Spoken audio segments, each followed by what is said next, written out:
César Ferraz, dando continuidade ao nosso conteúdo Monarquias Nacionais, terceira parte. Vamos lá?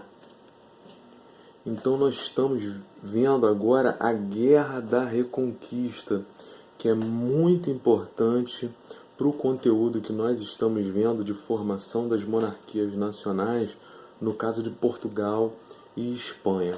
Então a gente vai dar uma volta no passado, principalmente no Oriente Médio, onde aconteceu um fator importantíssimo para que ocorresse a formação das monarquias, tanto de Portugal quanto da Espanha. Então, em 1613, o profeta Maomé, que dizia que Alá era o único Deus, conquistou Meca, um grande centro religioso e comercial da Península Arábica.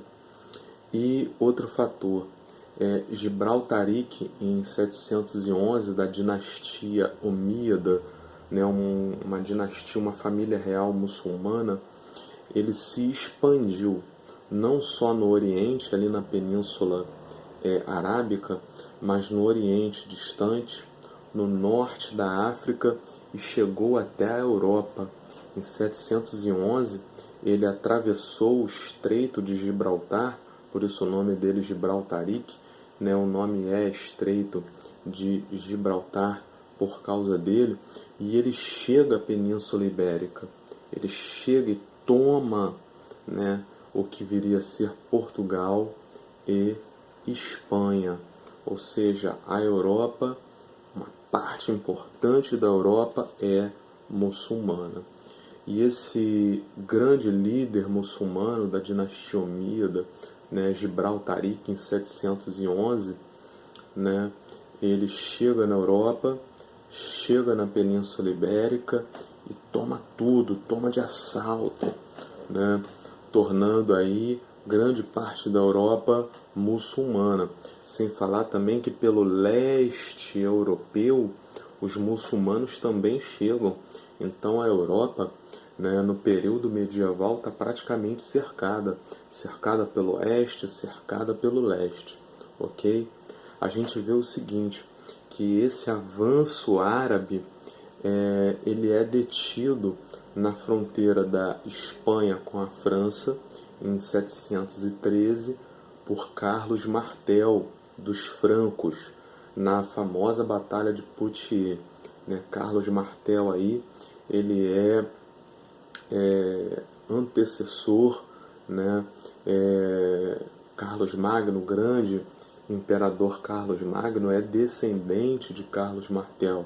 Graças a essa Batalha de Poitiers de Carlos Martel é que os muçulmanos não avançam Europa adentro, ok? Agora, o que isso vai influenciar na formação de Portugal e Espanha? Como eu disse, os árabes, eles, embora não adentrem a Europa, eles tomam a Península Ibérica, onde fica Portugal e Espanha, ok? Então, o que acontece?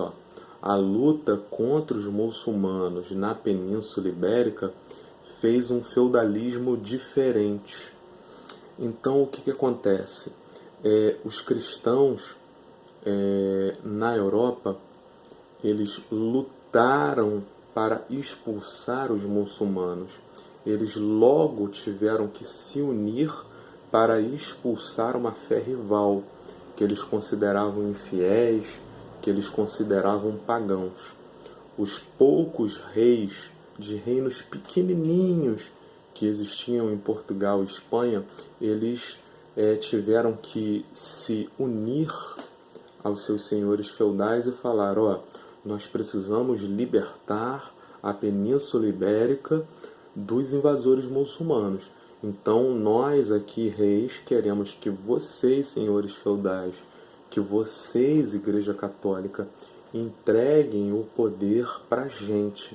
O poder tem que ficar nas mãos dos reis, os comandantes. Então a gente vê que a centralização política, tanto em Portugal quanto em Espanha, ela acontece muito antes, por uma questão de necessidade.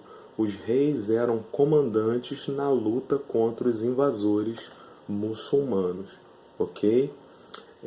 Lembrando também que a gente vê, por exemplo, na Europa, a formação lá no norte da Europa de diversos reinos esses cristãos, como o reino de Leão, o reino de Aragão, o reino de Castela, o reino de Galiza. São pequenos reinos que são originários dos visigodos. Os visigodos eram um povo germânico que invadiu a Península Ibérica ainda lá no Império Romano, né? E quando os muçulmanos de Tariq chegaram, expulsaram os visigodos para o norte, os visigodos tentando lutar contra os muçulmanos, formaram esses reinos, os reinos de Leão, os reinos de Castela, de Aragão, de Galiza, reinos cristãos que lutaram contra os muçulmanos, reinos que entenderam que os senhores feudais tinham que entregar o poder nas mãos dos reis, comandantes, para lutarem contra os muçulmanos. Assim, logo desde o início, os reis na Península Ibérica, Portugal e Espanha, se tornaram muito fortes, diferente do que aconteceu em outros lugares da Europa. Então nós terminamos aqui a explicação dessa nossa parte e vamos para a parte 4. Professor César Ferraz, seu professor de História.